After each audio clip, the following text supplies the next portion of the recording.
সেপ্টেম্বরে জাতিসংঘের সাধারণ অধিবেশনে যোগ দিতে নিউ ইয়র্কে যাওয়ার প্রস্তুতি নিচ্ছেন ইসরায়েলের প্রধানমন্ত্রী বেনিয়ামিন নেতানিয়াহু। কিন্তু এবার সফরের আগেই সামনে এসেছে এমন এক প্রশ্ন যা শুধু কূটনীতিকদের নয়, পুরো বিশ্বের নজর কেড়েছে। নিউ ইয়র্কে নামার পরে কি গ্রেপ্তার হতে পারেন নেতানিয়াহু? একজন প্রভাবশালী মার্কিন রাজনীতিক বলছেন, আইন যদি অনুমতি দেয় তাহলে সেই পথ খোলা রাখা হবে। অন্যদিকে ইসরায়েল বলছে এসব হুমকি তাদের সিদ্ধান্ত বদলাতে পারবে না। তাহলে আসলে কি ঘটছে? কেন নতুন করে আলোচনায় উঠে এসেছে নেতানিয়াহুর গ্রেপ্তারের বিষয় নিয়ে? নিউ ইয়র্কের মেয়র জোহরান মামদানি জানিয়েছেন, সেপ্টেম্বরে জাতিসংঘের সাধারণ অধিবেশনে যোগ দিতে নেতানিয়াহু শহরে এলে তাকে গ্রেপ্তার করার আইনি সুযোগ আছে কিনা তা নিয়ে তিনি শহরের আইন বিভাগের সঙ্গে আলোচনা করছেন। নিউ ইয়র্ক টাইমসকে দেওয়া এক সাক্ষাৎকারে তিনি বলেন, আমি বিশ্বাস করি প্রধানমন্ত্রী নেতানিয়াহুর জায়গা দ্য হেগে। আন্তর্জাতিক অপরাধ আদালত তাকে অভিযুক্ত করেছে, তাই তাকে বিচারের মুখোমুখি হওয়া উচিত। তবে একই সঙ্গে তিনি স্পষ্ট করেছেন, আইন যতটুকু অনুমতি দেবে তার বাইরে কোনো পদক্ষেপ নেওয়া হবে না।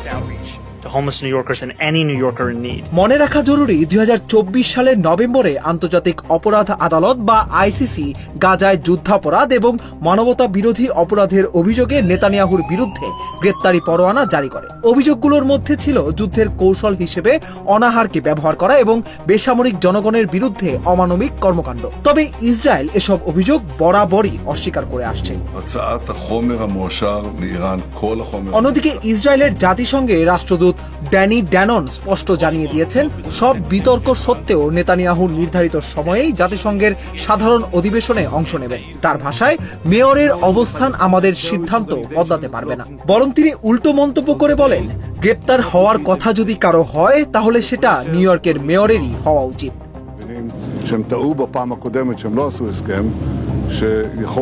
এদিকে নেতানিয়াহুর অভিযোগ, নিউ ইয়র্কের মেয়র হামাসের পক্ষে অবস্থান নিচ্ছেন এবং আমেরিকার বিরুদ্ধে অবস্থান নিয়েছেন। তবে বিশেষজ্ঞদের মতে, জাতিসংঘের সাধারণ অধিবেশনে অংশ নিতে আসা রাষ্ট্রপ্রধান বা সরকার প্রধানরা সাধারণত কূটনৈতিক সুরক্ষা বা ডিপ্লোম্যাটিক ইমিউনিটি পান। সব মিলিয়ে নেতানিয়াহুকে সত্যি গ্রেপ্তার করা হবে কিনা তার কোনো নিশ্চিত উত্তর এখনো নেই। কিন্তু একটা বিষয় স্পষ্ট, গাজার যুদ্ধ শুধু মধ্যপ্রাচ্যের যুদ্ধক্ষেত্রেই সীমাবদ্ধ নেই। এর প্রভাব এখন আন্তর্জাতিক রাজনীতি, কূটনীতি এবং আইনের অঙ্গনেও তীব্রভাবে অনুভূত হচ্ছে। আর সেপ্টেম্বরে জাতিসংঘের সাধারণ অধিবেশনে নেতানিয়াহুর নিউ ইয়র্ক সফর, সেটি এখন শুধু একটি কূটনৈতিক সফর নয়, বরং বিশ্বের আলোচিত